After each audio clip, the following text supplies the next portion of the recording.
Echoes of Humans, Beliefs and Perspectives. Chapter 5. Ancient Greek Philosophy.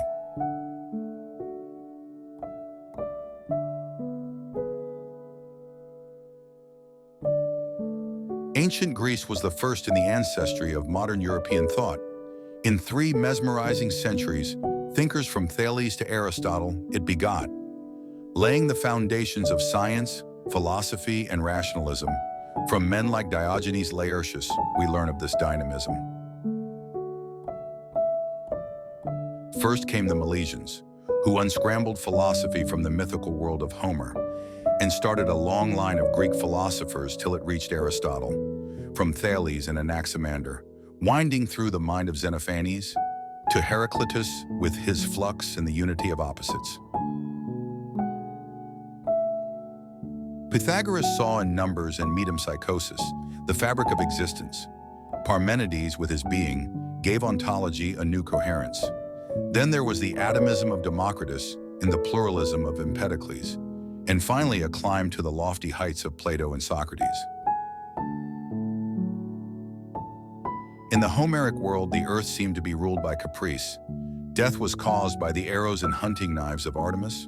Storms were roused by the wrath of Poseidon and love by Aphrodite. Battles were lost or won by the whims of Ares' might.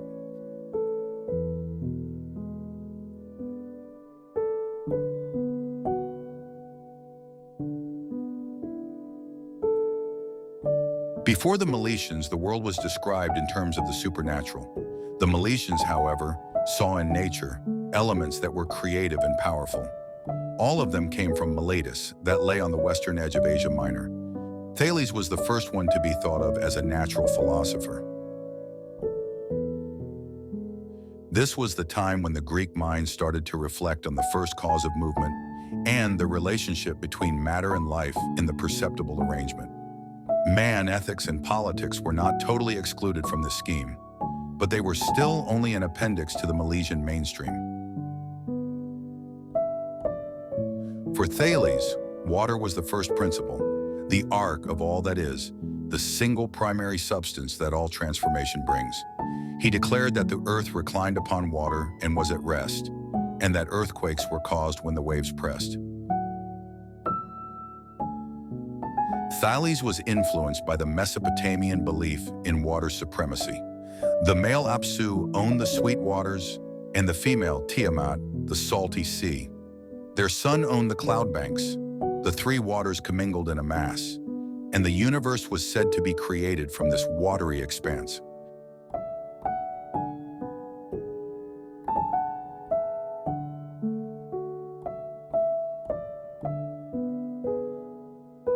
The thought in Thales' mind was to link water with the idea of life, food and slime, semen and sweat.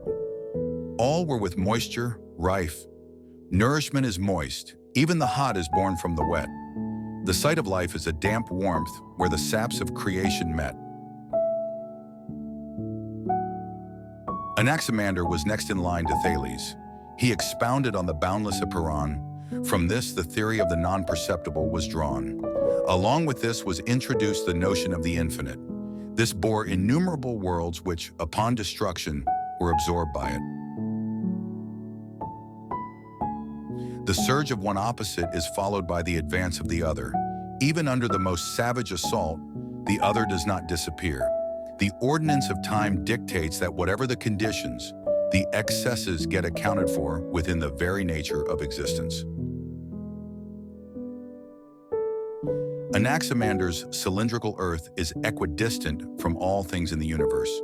The stars, the moon, and the sun are rings of fire above the Earth.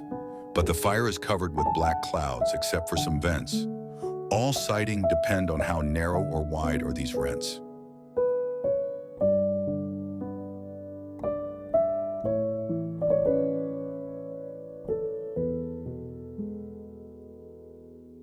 Anaximenes, too, was firmly set in the Milesian monist tradition. Though he abandoned Anaximander's boundless and ageless Aperon, he thought of air as his primary substance pervading all knowns. Rarefied, it is air. Condensed, it is clouds, water, and stones. The Milesians believed that the union of matter and spirit was a reality, that all things were alive, each with a separate identity. With this, a new explanation began to emerge, commanding reason's respect. The myths were gone, all phenomena to natural causes were now subject.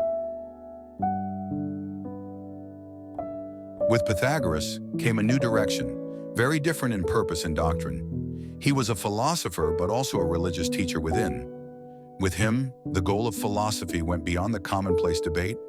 It marked a new way of looking at life with more than one predicate. To the ideas of Pythagoras, several subsequent generations subscribed. His belief in immortality and transmigration was by Plato imbibed. He believed that events repeated themselves. Nothing was ever rescinded. Nothing was new in an absolute sense. All things were kindred.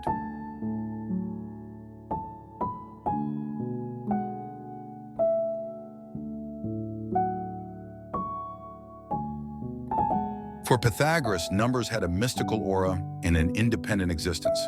Only insofar as they reflected numbers, phenomena had any significance. The numbers were responsible for the harmonious conduct of spheres. He went as far as to say they were the basis of mortal fears. In the secret worship of the Pythagoreans, tetractys was an important symbol. Initiates were required to swear by this triangular number. It also symbolized the four elements of fire, air, earth, and water. It endeavored to show that the architecture of space had a unity of a higher order. From monad to sensible bodies, the Pythagorean Genesis had a geometric leaning. The mass of points, lines, plane figures, and solids were always in a state of churning. The point was the first principle of magnitude, a modest inception, the line the second, surface the third, and solids the fourth dimension. At that time, the Orient was revered by the Greeks for its rich lore. It was said that Pythagoras had gone there to learn and explore. The Zoroastrians taught him religion, the Egyptians, geometry, the Phoenicians, arithmetic, and the Chaldeans, astronomy.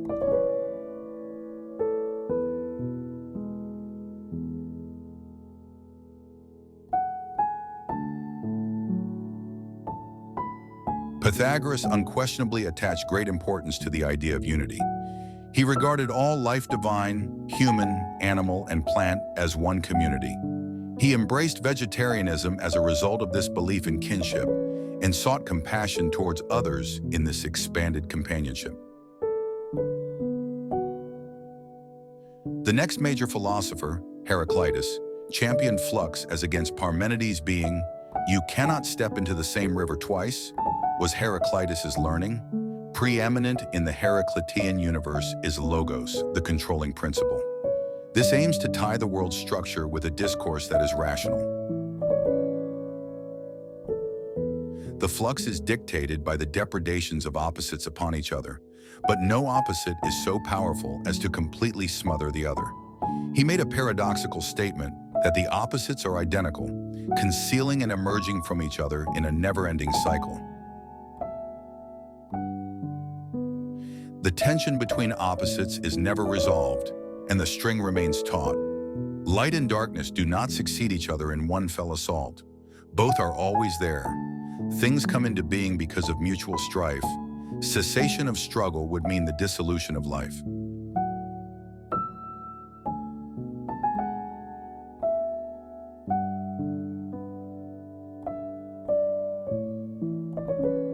Heraclitus made fire the arch, calling it the most subtle element. It thickens and thins. All things are in fire resident. Like fire, the soul is at its most intelligent when dry and warm. But seeping moisture devitalizes it and causes it to deform. The Eleatic, Parmenides, was the great divide between naturalism and new concerns. The Milesians had embraced water, apeiron, and air by turns. With Parmenides came the introduction of metaphysics and ontology, an inquiry into the subject of being, a single indivisible reality. Parmenides prescribed two views, the way of truth and the way of opinion.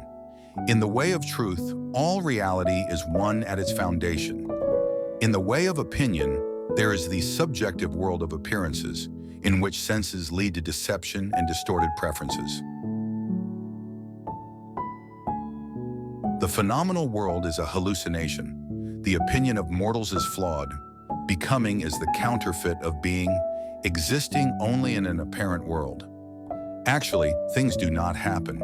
There is no generation and destruction. Parmenides was a prophet of being, repudiating all contradictions.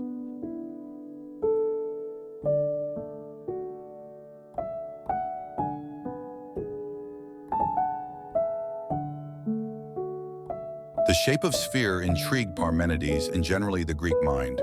What impressed them was the perfection of a sphere, or even a circular line. Both could turn back on themselves. Any point could be a beginning or an end.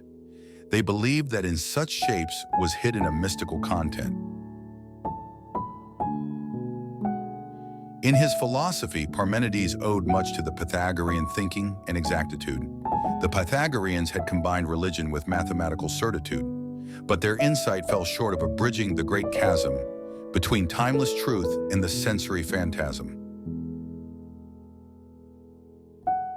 After Parmenides came Empedocles, best known for his 4 elements of matter and life.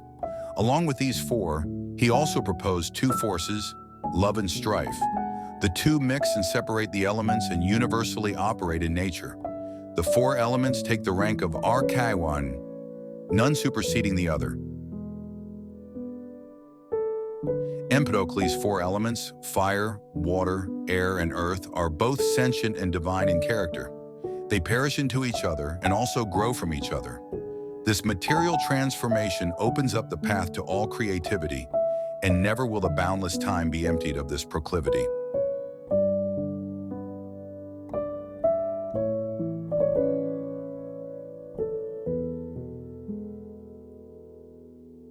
He wrote about the inadequacy of humans to know about things that have true bearing.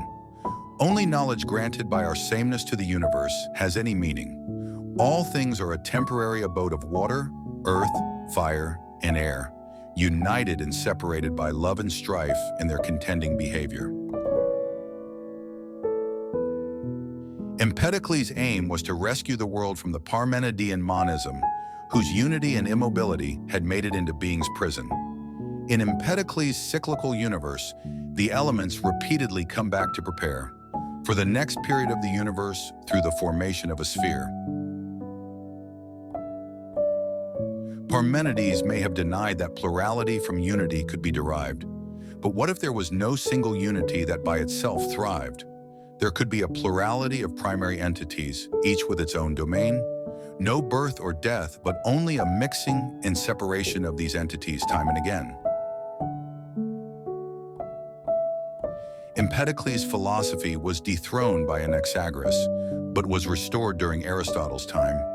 Theology and natural science existed side by side in Empedocles' mind.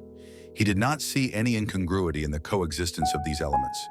In him, rational thought and mystical exaltation blended without impediments.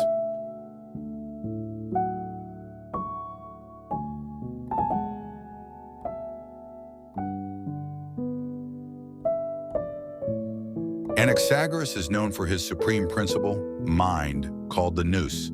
Mind is infinite in time and extent. It is the lone moving cause. Compared to other entities, mind stands regally apart from the clutter.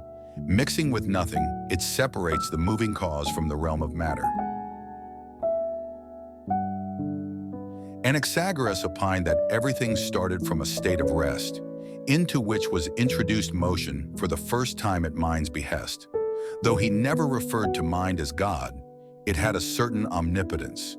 It easily penetrated the course, and its creative reach was immense. Anaxagoras had a scientific outlook, refuted many existing beliefs. He was prosecuted for calling sun an incandescent stone, larger than Peloponnese. He is known for this theory of rotating mass at the beginning of it all, and his belief that the blocks of life could be divided into parts, big and small. Democritus was one of the earliest Greeks to develop the theory of atomism. His idea of imperishable atoms gave stimulus to materialism. Democritean atom is so small that it cannot undergo further dissolution. The character of atom became the quintessence of all his reason.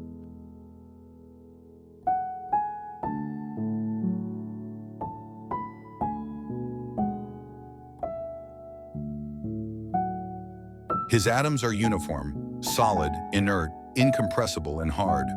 They moved about in infinite numbers through empty space until barred. Unlike today, he looked at atom only as a constituent of mechanical environs, not as a mass of nucleus and electromagnetically bound electrons. Democritus was a polymath who nearly matched Aristotle's knowledge span. He was the first one to use microcosm or little world for man. The scientific reach of Democritus was way ahead of his generation. His universe was free from any animistic or teleological disposition. Democritus believed in the idea of motion as integral to matter. This motion is mechanical and does not need any external actor. The materialism of Democritus allowed no exception. Whatever the refinement, even thought was a form of matter, just had a different arrangement. Democritus believed in innumerable worlds, like many ears of corn in a field. It was unlikely that in this infinite, only a single world should be revealed. Light, darkness, sun, moon, and even time are accidents of the void. They or their clones in the vast spaces are variously deployed.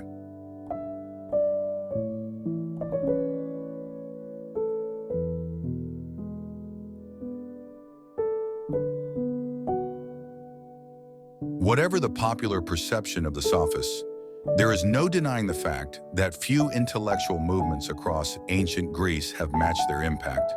The questions they raised, seemingly amoral, were not less earnest. In one way or the other, they have influenced the Western thought script. The sophists, backed by their method of instruction and writing, were prime movers of their time and sole source of higher learning. They put well-reasoned arguments against tradition and facile faith, making the Greeks intellectually richer during the Periclean age. Later, Plato, in his dialogues, criticized and vilified them for an ultimately specious reason that they sold their wisdom. Though it is true, sophists offered education of a red in return for a fee, but then even gods are made offerings to buff up their memory. Sophists represented a school of thought distinct from Parmenides and Plato. For Plato, a concept like justice was not a simplistic credo. It had a separate existence and resided in the domain of forms. But for the sophists, relativism and subjectivism were key norms.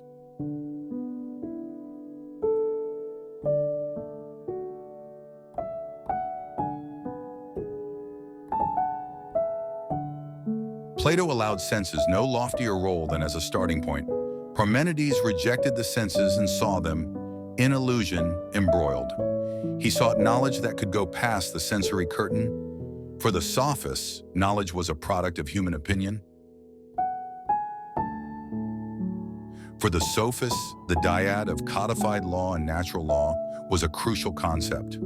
Physis, or natural law, was superior to nomos, or codified law and content. The adoption of physis as a normative standard is their powerful legacy. Stoics and Rousseau were influenced by their idea of physis's supremacy. For the sophists, truth was relative. It was what each individual believed. It was important to appear just and not follow others in what they perceived. The interesting course they proposed was to respond to laws when others were present. If not, then to nature's inexorable precepts, one should be acquiescent. Nature dictated that it is all right for the better to have more than the worse. There is no need to rescue the craven and the weak by nomos. Those who cannot withstand the coarseness of life should be spurned. Individuals' advancement as a feature of physis has to be well earned.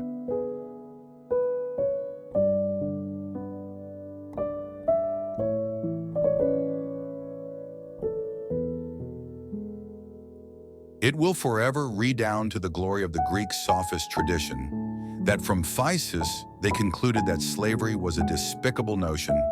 Nomos can allow the weak to be enslaved by a legal prescript. Unlike Plato, they did not, to this reprehensible practice, submit. According to the sophists, there is not one form in which goodness can be confined. Incest may be abominable to the Greeks, but normal to the Egyptian mind. If physical philosophy began in curiosity, ethics began in skepticism. To lock up goodness in one form would cause a flawed system. The sophists were deeply aware of the value of rhetoric. For them, there were two opposite arguments to every subject. Praise and censure were held to be equally and simultaneously true. To make the weaker argument a stronger one, a sophist must pursue. There is evidence that the hold of religion weakened during the Periclean age. The sophist, Protagoras, was unsure of God's existence and of man's ability to gauge. He questioned the godly form and felt there was a major hindrance. The subject was too full of premises for the human mind to countenance.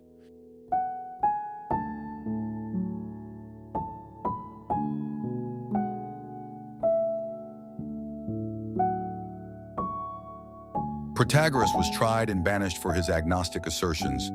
To him, man remained the sole judge of his beliefs and sensations. There was no absolute or universal truth, no being supreme. Plato censured him for taking refuge in the darkness of non-being. Gorgias, another sophist, was famous as a teacher of rhetoric. Persuasion could make people slaves, as words by their nature were despotic. His approach was morally neutral. Skill and logic was all that mattered. Whether in the law councils or symposia, this craft was equally coveted. Amongst the sophists, Gorgias' argument on universal truth stands in marked contrast. He felt such a truth was possible only if we had a full memory of the past. Also needed was a conception of the present and a foreknowledge of the ensuing. Since this was not possible, we remain at the mercy of opinion and sensing. While each detail of the historic Socrates may lack convincing evidence, across the eras, his life and philosophy have had a stunning influence. In the dialogues, Plato so blended his own spirit with that of Socrates that it is impossible to separate these two colossi with ease.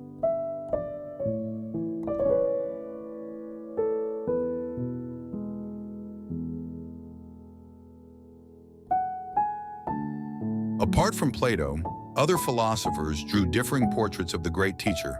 Aristophanes caricatured Socrates in his comedy as a sophist preacher. Xenophanes felt Socrates dealt with his own prosecution with hubris, while Aristotle saw Socrates as the first Greek philosopher to probe ethics. With Socrates, a new direction was given to the Greek thought. Instead of natural science, virtue and vice, good and evil, he taught. Socrates' virtue as knowledge was a statement in many layers, clad. It matched Parmenides' what is in terms of influence it had. Virtue as knowledge is premised on no one willingly, knowingly errs. This affirmation of Socrates has fascinated thinkers over the years. He meant that if one intellectually knows the good, one will also follow it. Conversely, wrongdoing was the result of minds that were only dimly lit. While Socrates pursued universal truths, sophists believed in relativism, where strings were held by persuasion and colloquialism. Sophists were not teachers of truth, but of opinion and eloquence. They could turn arguments around by playing with the order of precedence.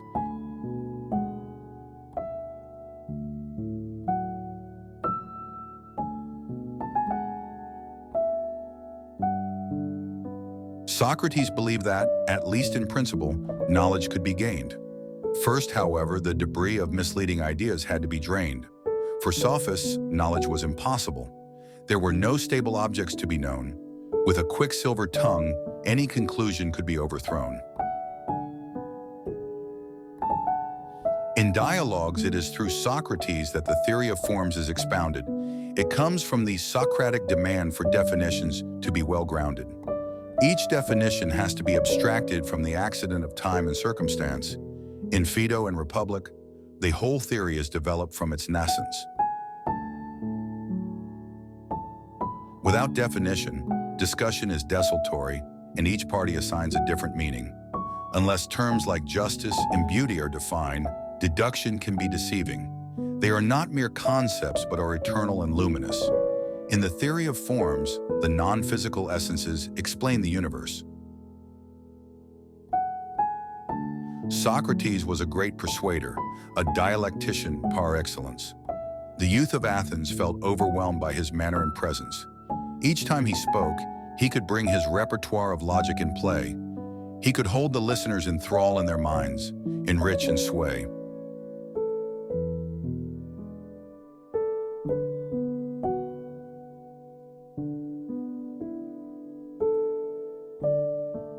Socrates' dialectical method was aimed at establishing truth by elenchus, or refutation.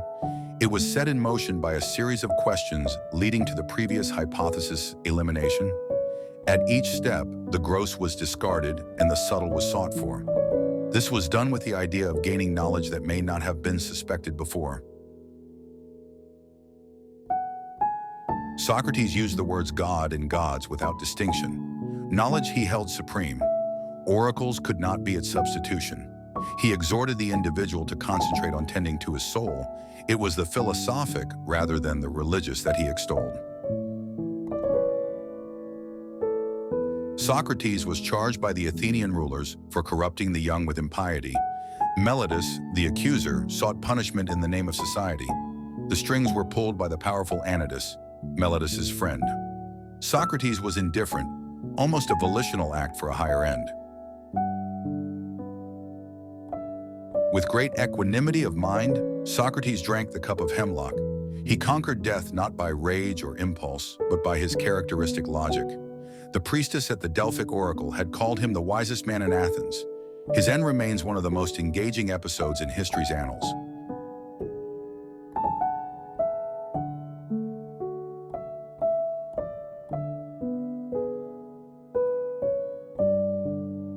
The body, Socrates had asserted, was a messy pit of passions and rude cravings. Death was no evil as it rid the soul of deceit and ravings. At the time of his death, Socrates had said, "Time is up, we must go. I to death, you to life, which is better, neither you nor I know." Plato is regarded as one of the most influential thinkers in human history. European thought is often described as a footnote to his philosophy.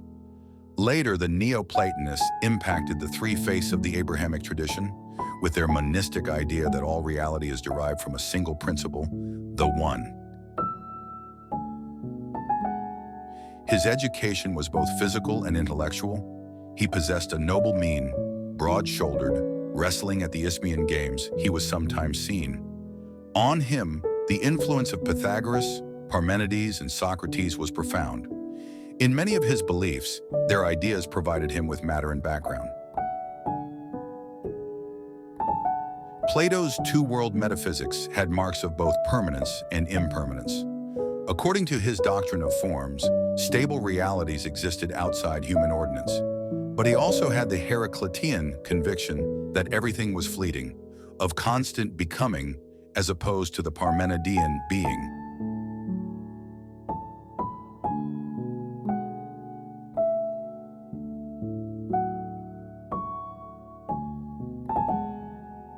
But if the unchanging realities were beyond the confines of which the mind is aware, how does the human mind, with its limited resources, reach there? Plato saw in exact sciences a medium which can give us access, enabling us to sight the universals through a dialectical process. By definition, a line has length but no width, hence it should be invisible. By this logic, a triangle consisting of three lines is also not feasible, but the science of mathematics offers us a helping hand. We end up making triangles that some veracity command. Plato believed that the aim of education was to help the rulers get wisdom. The state is doomed unless philosophers held the reins of the system.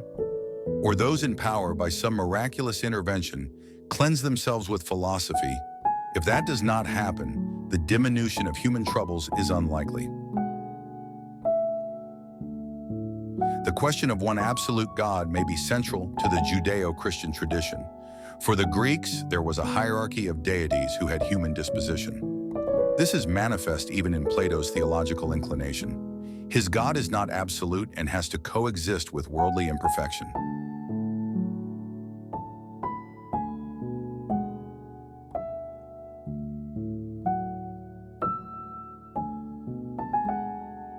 When Dionysius the Third of Syracuse died and his son became the supreme ruler, Plato was invited to Syracuse to teach philosophy to the young emperor. As was to be expected, the experiment was a total disaster. The guile of the princely chambers was beyond the reach of the master. For many of his readers, in Plato's dialogues, a scriptural value is enshrined. In these, Plato demonstrates the majestic sweep of his mind. He draws in readers to think about subjects of fundamental importance. With his systematic examination, he adds great value to their substance. His apology purports to be the actual speech of Socrates at his trial. If Socrates is wise, it is because he knows that he knows nothing worthwhile. Socrates accepts death stoically, since only gods know what happens when one dies. It is foolish to fear the unknown. Who knows, it may be a blessing in disguise. In Hippias Major, the definition of beauty is what Plato sets out to find. Just like other Platonic forms, beauty is with its form aligned. As in Charmides' Lysis and Euthyphro, no final conclusion is drawn. Through dialectics, the aesthetic and moral features of beauty are dwelt upon.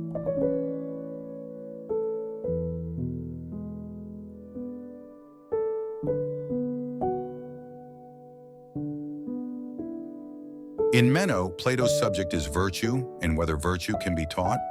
The efforts of the best to teach their children virtue often come to naught. Only when it is accompanied by knowledge, virtue acquires robustness.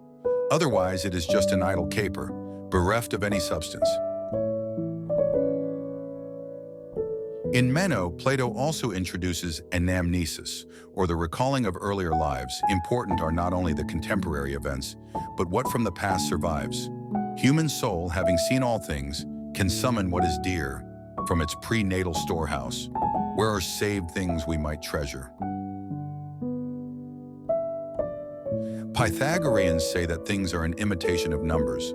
They impart order by their tetractys-like structures. Like the Pythagoreans, Plato too valued the function that mathematics performs. By its abstract nature, mathematics becomes the gateway to Plato's generic forms. With the execution of Socrates, Plato was in a disturbed state of mind. He started loathing both despotism and democracy, as he felt they were to folly inclined. One was the tyranny of the autocrat, the other of the uncivilized. Only later in the Republic, a solution to this predicament he endeavored to find.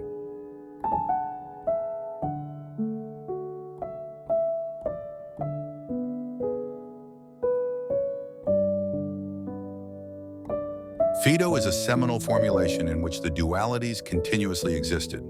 From that time in the Western thought, this idea of dualities has manifested. The notions of mind and matter, human and divine, intellect and sense, heaven and earth, unity and plurality, change and permanence. Plato dwelt on the paradoxical relationship between opposites. Each entity that comes into being has actually an opposite provenance. For an object to be bigger, it must have been smaller earlier. Out of this smallness only, the object becomes bigger later. In Phaedo, asceticism comes to the fore, and the body is held in contempt. In the path of our mind's well-being, the body is seen as an impediment. Pleasure, pain, and fear are to be avoided to the extent possible.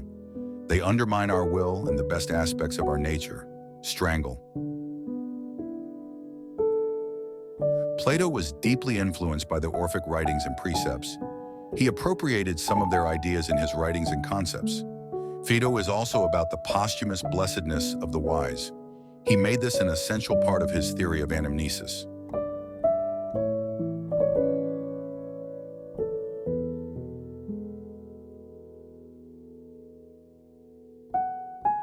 In Symposium, Eros is recognized not only for love, but also courage and strength.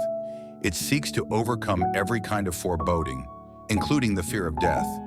The impulse to produce offsprings is masterful, a seeking of foreverness. This is the only form of immortality that mortals can pursue and access.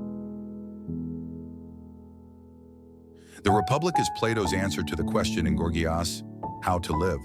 To live truly well, we need knowledge not so much of means as of perspective.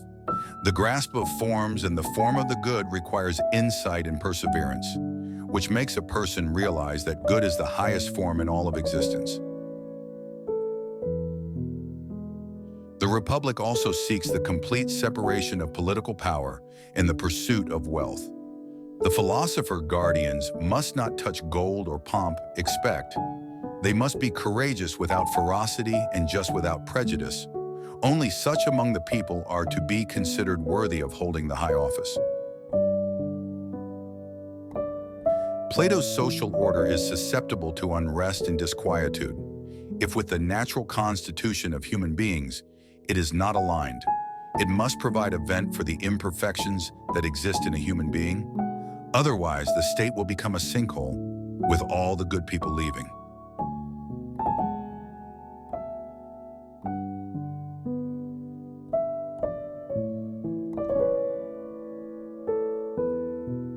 In order to relate justice within the city to the individual's fate, Plato's tripartite soul makes a distinction among the three classes of the city-state. Its logical part corresponds to the guardians, its spirited part to the warrior class, and its appetitive part to the avarice and gluttony of the populace. In his allegory of the cave, Plato questions assumptions about the real. There are shackled prisoners facing a wall as a part of their ordeal. As objects pass before a fire behind them, their shadows are cast in front. The prisoners give names to the shadows, thinking it to be a real movement. The philosopher, unlike the prisoners, is a man free from such illusion. He understands shadows are shadows and does not get mistaken. Three higher levels exist. First, the theory of forms. Second, the natural sciences. And third, mathematics, geometry, and logic along with their applications. Cratylus is Plato's only dialogue related to language and its genuineness. It is a critique on the subject of naming and its assumed aptness. He rejected the theory that the study of words can reveal their essence, insisting that the real path to knowledge is to study the things themselves.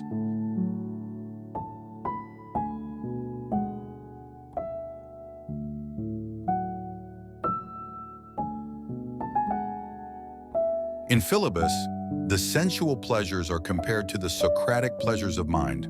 The discussion is about whether the good of man and pleasure can be combined. Plato raises the bar by discussing pleasure in terms of beauty and disposition. What makes a thing good ultimately is the presence of measure and proportion.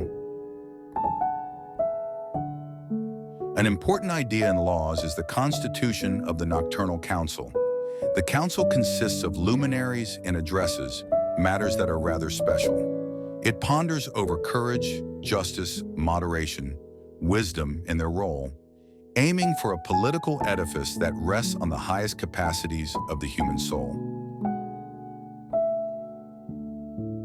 The period after the birth of Christianity was marked by a low opinion of the real world, but through the revival of interest in books like Timaeus, the rational universe was not entirely spurned. Timaeus was influential in later antiquity and became something of a cultural icon. It speculated on the nature of the physical world and the human condition. Plato argued that the world of senses is always becoming and never real. It is caused by demiurge. It is alive and intelligent, but not ideal. Demiurge's goal is that, as far as possible, it should be perfect. But the available material limits the immaculateness of this construct.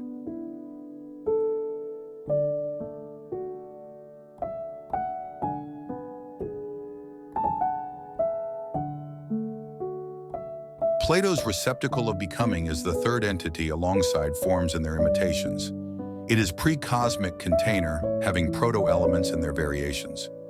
The receptacle is the crucial venue in which all becoming is essayed. The world may be imperfect, but is as good as it can be made. Receptacle of becoming is that dim and difficult something with punter's character. Along with demiurge, it functions like a craftsman who is dealing with intractable matter. Neither senses nor our mind can completely see its capability. Any account of the physical world is no more than a probability. Plato's form of the good sits atop his hierarchy of being. Timaeus describes the world as a created living thing with a meaning. Plato's conviction is that the universe is rationally and divinely governed. It is through understanding of this principle that a virtuous life can be led. Aristotle was the last of the ancient and the first of the modern philosophers. It is from him and Plato that the Western thought earned its true spurs. In damp and moth, his writings lay for 200 years. To escape requisitioning by the state library, they were hidden by Nellius's heirs.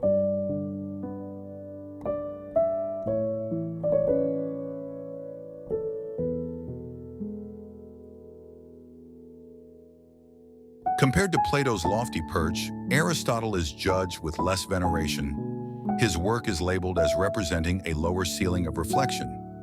Aristotle provides a complex synthesis of various philosophies that precede him. Logic for him is not only one of the sciences, but knowledge's very foundation. The earliest Greek thinkers were like prize fighters who could be overcome. They landed some canny blows, but there was no science behind them. Aristotle was a polymath with a mind that was coldly self-consistent. His method was worlds away from the conjectural nature of the earlier argument. Though he parted ways with Plato, he never ceased to be a Platonist. It is true that he embraced the particulars in the transcendent forms he dismissed. Yet his thought, no less than Plato's, is governed by aspiration. In all his postulations, there is no lack of teleological explanation. In general, Aristotle disapproved the hold of mathematics on Greek thought. He felt the Pythagorean approach was, with abstractions, fraught. He himself was a student of nature, and there he sought the causes. He felt that it is nature that holds the secret to philosophical conclusions and premises.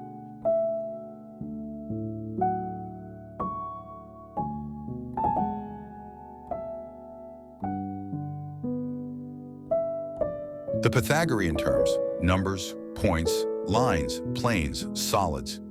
He disavowed the world his peers espoused was very different from the one he believed. He emphasized the practical importance of developing moral excellence, which could go on to become the basis of human well-being and happiness. For him, all reality was to be found in the world of sensible experience. His entire speculation was rooted in this kind of evidence. Not for him the ideals and marvels of Plato's philosophical tenets. Aristotle stood out for basing his understanding on what actually happens. What has been said of Galileo is equally true of Aristotle's endeavor. Seek not the ideal world, but the intelligible structure of nature. His doctrines are closely knit. Matter and form, potentiality and actuality, substance, the categories of being, and 4 types of causality. Since motion and change are the most characteristic marks of our world, for any conclusion to be drawn, these are the ones which have to be referred. To assume another world of static perfection may have some poetic import, but no one can establish a causal link between that and our own orb.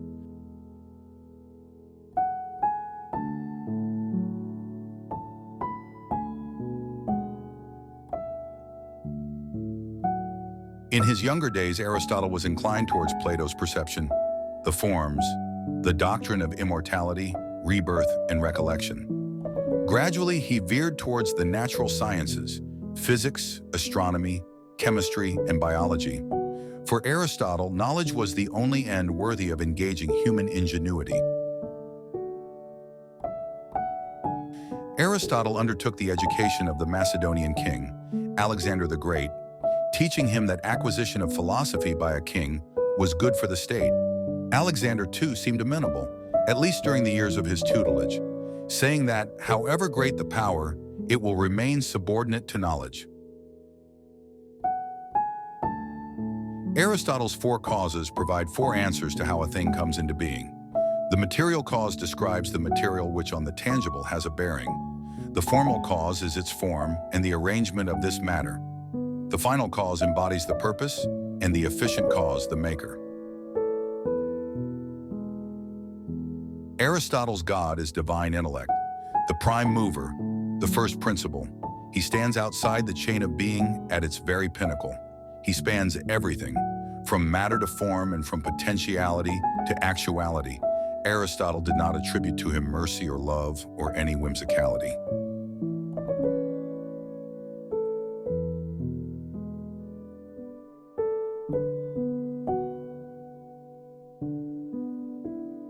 Aristotle criticized philosophers like Democritus for ignoring the final cause in nature. In his Ethics, he declares nature was end-directed in every measure, that the products of nature are constituted in the best possible way, and its laws, even the seemingly chaotic, must obey. Later thinkers like Monod criticized the urge to seek purpose in every exigency. Monod dubbed it as man's desperate desire to deny his own contingency. All religions and several philosophies try to shore up this lamentable delusion, even when pure chance is at the root of evolution. Aristotle's causes weave into potentiality and actuality in another Aristotelian concept.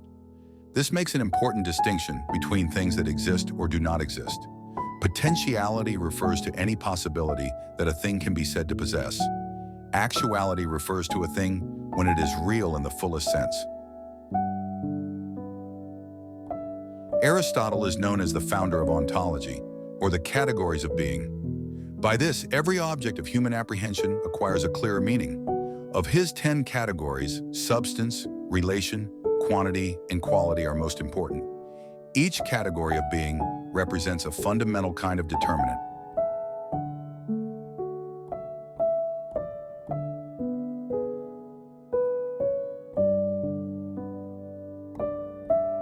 Aristotle defines substance as the ultimate reality on which other categories are based. Various non-substances like quantity and quality are with substances interlaced. It is the substratum of all things, both a formal and a material reality. Aristotle also argues for the priority in substance of actuality over potentiality.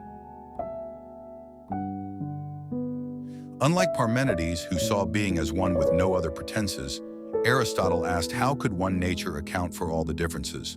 He saw in nature many properties, including matter, in a form that supervened. Critics saw in it a beguiling response to what Parmenides actually deemed. Aristotle's biology was based on observations he made during his stay in Lesbos. He has been called unscientific in his approach. The moderns do not endorse. But apart from Theophrastus, who wrote a matching enquiry into plants, Aristotle's research in biology stands out as a corpus of great significance. Plato was utopian, otherworldly, and his guiding model was mathematics. Aristotle's guiding model was biology. He wrote nothing that could equal dialogues. Socrates was Plato's mouthpiece, and for him, virtue was knowledge.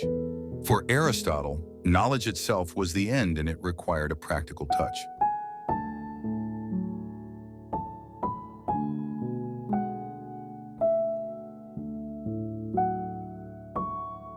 Plato's metaphysics revolved around his theory of forms. It had two worlds, the worlds of being and becoming, the Parmenidean and the Heraclitean molds. Aristotle had one world of informed matter, a world of primary substances. The four causes lay at the root of all circumstances. Unlike Aristotle, Plato saw in the cosmic order a relatable moral comparison. Knowledge for him was a recollection of forms through reason. In sensible particulars, he felt no knowledge could be noticed. Aristotle put his faith in empirical evidence for knowledge to exist.